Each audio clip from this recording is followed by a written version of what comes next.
Занятная игрушка или способ манипулирования Роспотребнадзора и психологи заинтересовались повальной модой на спиннеры. Чтобы помнили, в Сибае прошел концерт памяти Владимира Высоцкого. А теперь об этом и другом более подробно. В эфире выпуск новостей, в студии Наиля Ахмедшина. Здравствуйте. Спиннер, вертушка или крутилка для рук. Новая модная игрушка, которая в считанные дни стала любимчиком не только всей детворы, но и взрослых. Буквально год назад мы все ощутили на себе влияние таких модных трендов, как вейпы, сегвеи, очень рваные джинсы, раскраски для взрослых, арт-терапия и многое другое. А уже сегодня молодежь просто в огромном количестве скупает спиннеры и брелки в виде пушистых зайцев. И если второе вряд ли навредит здоровью, то о пользе спиннеров можно поспорить. Так что же это такое? Игрушка, которая отвлекла детей от гаджетов, или очередной способ манипулирования обычными потребителями, узнавали наши корреспонденты. Известно, что в скором времени пройдут исследования Роспотребнадзора совместно с научно-исследовательскими организациями в сфере охраны здоровья на проверку качества спиннеров. Но уже сейчас есть информация, что такие игрушки, изготовленные из дешевого некачественного материала, могут не отвечать обязательным требованиям производства, а значит быть опасными для здоровья. Хотя, если окунаться в предысторию, спиннеры были созданы, чтобы помочь, а не навредить. Спиннер создала жительница США Кэтрин Хеттигер, которая решила помочь дочери справиться с редкой формой мышечной утомляемости и тем самым помогла дочери. Но то были домашние сподручные средства, не причиняющие вреда здоровью. Но как же дело обстоит с заводскими спиннерами? Однозначно на сегодняшний день невозможно сказать, что причиняет она конкретно какой-то вред здоровью или является полезной игрушкой. До конца еще никто не изучил и, в принципе, не изучали этот вопрос. На сегодняшний день по официальным источникам Роспотребнадзор ввиду тревоги родительского, педагогического сообщества будут исследовать влияние спиннера на здоровье ребенка, на здоровье подростков, в том числе будут исследоваться возможные его негативные влияния. Изначально спиннеры получали массу одобрительных отзывов от психологов и журналистов, которые перечисляли такие положительные стороны, как избавление от чувства тревоги, повышение концентрации внимания, развитие мелкой моторики рук и замена вредным привычкам. Предполагалось, что данная игрушка будет использоваться в редкие моменты, а не станет заменой хобби и учебе. И если взрослые еще могут контролировать себя, то дети порой не на шутку заигрываются. Но ведь именно они являются главными потребителями. Прослеживается ли динамика с Нового года? Увеличились продажи или, наоборот, уменьшились? С Нового года динамика уменьшилась, получается. Но вначале все покупали, был такой ажиотаж на эти спиннеры. Мы видим, что на вашем прилавке такое разнообразие спиннеров, а они вообще чем-то отличаются друг от друга? Да, они отличаются, некоторые металлические, есть светящиеся, есть разные формы долларов, пятигранные, еще какие-то. А какие больше всего пользуются спросом у детей? В основном стандартные, но и светящиеся, конечно. У тебя есть спиннер, и скажи, как долго ты в него играешь? Я, месяца 2. Тебе нравится? Да. Почему? Может, тебя это успокаивает или еще какие-то? Иногда обижен, когда просто покрутишь, проходит все. Как он появился, начали играть. Я тоже. А что вас привлекло в нем? Ведь сейчас очень много разных игрушек. Почему именно спиннер? Что он крутится, и у него есть спиннеры пятерные, шестерные, двойные, тройные, разные. Да, ты даже знаешь виды. То, что они развивают моторику пальцев. Кира, скажи, пожалуйста, тебе нравится такая игрушка, как спиннер? Не очень. А почему тебе она не нравится? Потому что он похож на вертушку. И с ней не интересно играть тебе? Нет. Сейчас подобный ажиотаж заинтересовал не только сотрудников Роспотребнадзора, но и психологов города. Безусловно, еще никто не берется с точностью утверждать, что спиннеры вредны или же наоборот полезны.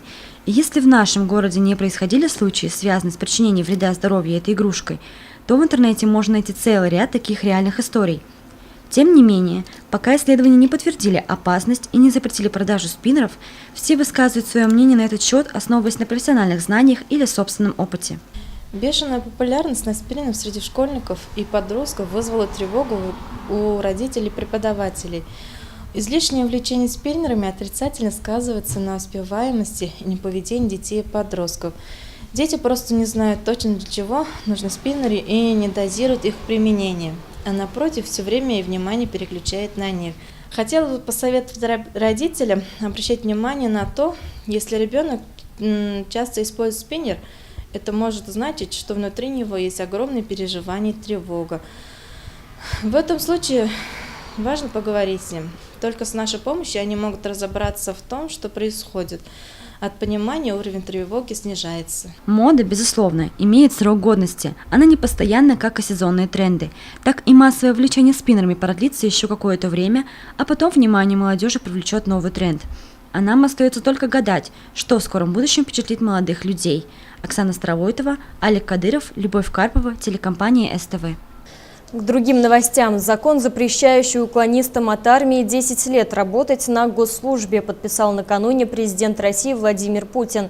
Документ обязывает военные комиссариаты уведомлять глав государственных и муниципальных органов о наличии у них уклонистов. Президент России Владимир Путин подписал федеральный закон, который запрещает 10 лет работать на государственной и муниципальной службах гражданам, не прошедшим военную службу по призыву без законных на то оснований. Соответствующий документ опубликован в среду на официальном портале правовой информации. В 2014 году в России был принят закон о бессрочном запрете уклонистам работать на государство, однако позднее Конституционный суд счел эту норму не соответствующей основному закону страны. Согласно опубликованному накануне закону, у граждан, уклонившихся от службы в армии, появился шанс сделать карьеру на госслужбе через 10 лет после нарушения с их стороны закона о муниципальной службе в Российской Федерации. Закон обязывает военные комиссариаты уведомлять глав государственных и муниципальных органов о наличии у них уклонистов. Эти органы должны будут отчитываться об увольнении таких сотрудников. В законе также прописан порядок участия граждан в заседании призывной комиссии при вынесении соответствующего заключения.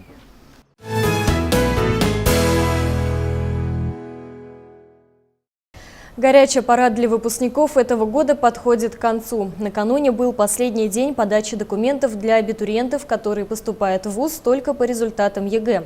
Уже скоро на стендах учебных заведений появятся списки поступивших, и учащиеся смогут спокойно вздохнуть и насладиться летом по-настоящему.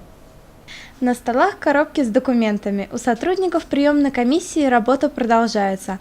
А вот для абитуриентов, поступающих только по результатам ЕГЭ, наступает момент ожидания, когда время кажется вечностью. Накануне закончился прием документов на очную бюджетную форму обучения. И уже сегодня будут известны списки поступающих с указанием суммы конкурсных баллов, количества баллов за каждое вступительное испытание и за индивидуальное достижение. 26 июля завершается прием документов для лиц, которые поступают на бюджетной основе. Но, тем не менее, прием документов у нас для поступления по заочной форме обучения, для желающих поступить на договорной основе будет продолжаться. Поэтому тоже хочется пригласить тех людей, которые по каким-то причинам остались, отстали, как говорится. Пусть они подумают, взвесят, естественно, выберут ту специальность, направление подготовки, которое их интересует, и пусть к нам приходят учиться. 28 июля завершается прием заявлений о согласии на зачисление от абитуриентов, имеющих особые права и поступающих в пределах квот целевого приема, если они подали заявление о приеме в 2 или более вуза.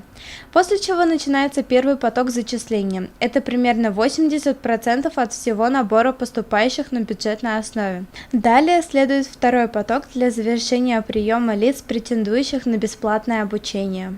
В этом году по приему по очной форме обучения подавали аттестаты абитуриенты более 180 заявок, более 75 заявок с дипломами о среднем профессиональном образовании. В итоге, по сравнению с прошлым годом, на порядок выше подали документы, всего свыше 250 заявок. Если мы будем рассматривать заочную форму обучения, то с результатами ЕГЭ аттестаты подали абитуриенты 60 заявок, и общее более 300 заявок. Работа приемной комиссии на этом не заканчивается. Двери Сибайского филиала Башкирского государственного университета открыты для всех желающих получить заочное образование. Александра Половнева, Антон Шерстнев, Алик Кадыров, Любовь Карпова, телекомпания СТВ. И последнее. Чтобы помнили, под таким названием накануне в Сибайском доме молодежи «Мир» прошел первый концерт, посвященный памяти Владимира Высоцкого.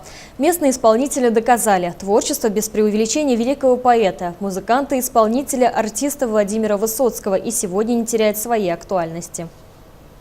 Не скулил, не ныл, пусть он хмур был и зол, но шел.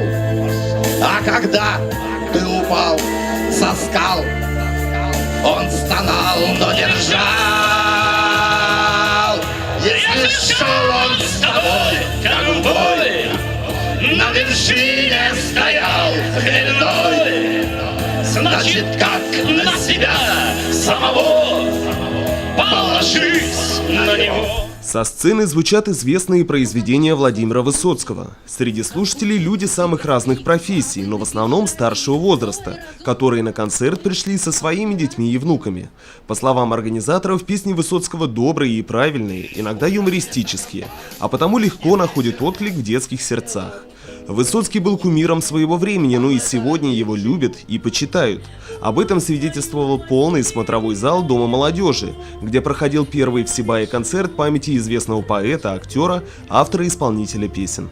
Идея, в общем-то, была давно провести такой концерт, подобный концерт, но хотелось его сделать не просто как концерт, а в рамках какого-то проекта. И просто вспомнился проект 90-х годов известного актера Леонида Филатова, был такой проект, чтобы помнили. Потом Леонид Филатов ушел из жизни, и данный проект, в общем-то, был приостановлен, хотя не закрылся. И я направил письмо в дирекцию Первого канала, очень быстро мне ответили и дали разрешение в рамках этого проекта продолжать вот эту, значит, деятельность. То есть мы немножко видоизменили, и не только вот как бы это рассказ о деятелях искусства, которые ушли из жизни, а мы добавили к этому еще концертную программу. Как верно подметила ведущая вечера, искусствовед, кандидат философских наук Дильбар Бахтизина, Высоцкий пел открыто и честно. Он словно распахивал душу наизнанку, рассказывая о своих чувствах и живущей внутри него боли. Смелый в горах, трепетный по отношению к своей любимой, преданной в дружбе. За годы жизни он написал порядка 600 песен, 200 рифмованных произведений. За плечами Высоцкого не одна сыгранная роль в театре и советских фильмах. Обо всем этом и шло музыкальное повествование на сцене. Рука упала в пропасть с дурацким криком «Пли!» И залп мне выдал пропуск в ту сторону земли. Но слышу, жив, зараза, тащите в медсанбат, расстреливать 2 раза уставы не велят. Исполнять песни Высоцкого для местных артистов было, конечно же, волнительно. В перерывах между выходами на сцену они делились впечатлениями. Для каждого исполнителя творчество Владимира Семеновича – это и источник вдохновения, и разговор о самом главном, и бесконечная энергетика. Ну, с Высоцким, конечно, в силу возраста своего я, конечно, и не застала его, но так как играю на гитаре, я, конечно, балуюсь, так сказать, дома какими-то песнями, да, вот. Очень все было классно, правда, очень понравилось. Хочется, конечно, еще раз поучаствовать в каком-то, следующем каком-то выступлении памяти еще каких-то, например, артистов. Стихи Владимира Высоцкого зрители услышали в исполнении музыкантов-любителей. С момента его смерти прошло 37 лет, но Высоцкий остается в стихах и фильмах, в голос твердят исполнители, а его песни бессмертны, как и он сам. Ринат Музафаров, Айгуль Хамитова, Алик Кадыров, Любовь Карпова, телекомпания СТВ. Передачу про концерт, посвященный творчеству Владимира Высоцкого, смотрите завтра на канале СТВ сразу после выпуска новостей. На сегодня все. В студии работал Наиля Ахмедшина. Удачи, до встречи в эфире.